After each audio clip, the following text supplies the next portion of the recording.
Hi everyone. We are at the beginning of our new series.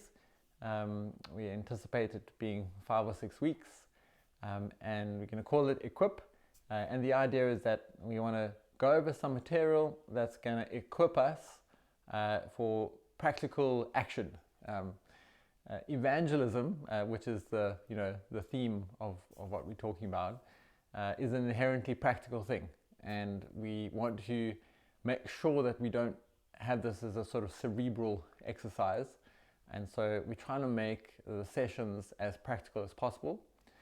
I think as a broad outline for where we're heading, we're going to look at this in sort of 3 phases.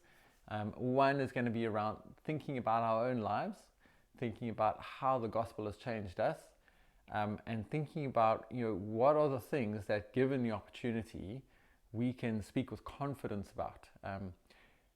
We have Christian friends, we read Christian books, we can become quite complacent about the impact of our faith in our own lives.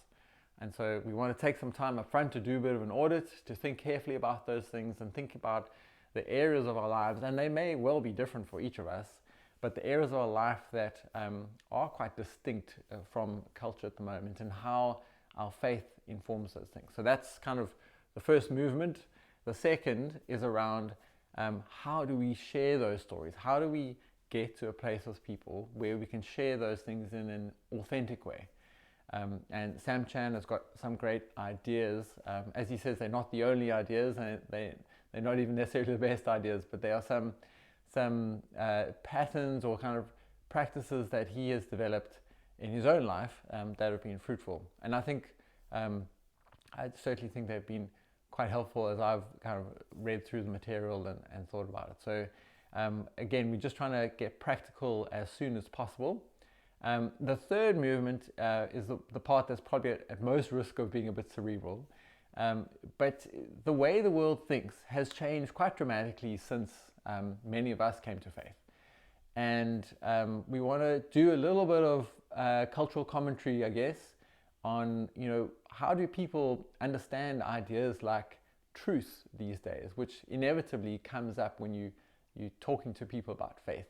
How does the world understand ideas like truth? What's changed in the last 30 to 40 years into a sort of postmodern era? And so for some of you that might not be as interesting, for others it may really grip you. It's certainly something that I find really, really interesting. And so those are the kind of 3 phases we're going to go through. This week we're starting off with that sort of more introspective moment to think about our own lives under some sort of broad headings, and think about where faith has had an impact in my life, because those are the things that I can then speak about with confidence given the right moment. Something I would also say at the beginning of the study, and have personally found quite challenging working through the material, is if you are going to talk about your faith, you can't help but then also think about your life and think, wow, how has this impacted me? Or why am I still so weak in this area or that area?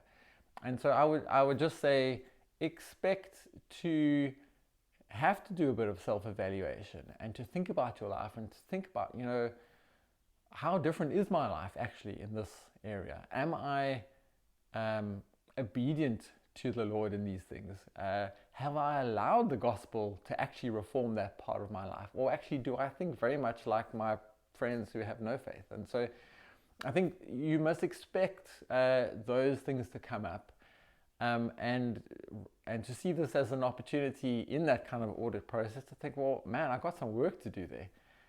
We never want to be inauthentic. We certainly don't want to be going out speaking about something that we have not personally allowed to soak deep into our lives. And so while this is a training for going out, I think there's going to be moments where it's actually going to be about looking in, feeling a level of conviction about our own lives. And I think that's good. I think that's helpful. I think it's authentic and real. And so allow the Lord to work on you as you think about how you might share your faith with others. But yeah, looking forward to the first week and weeks to come. And so I'll see you on Thursday. Cheers.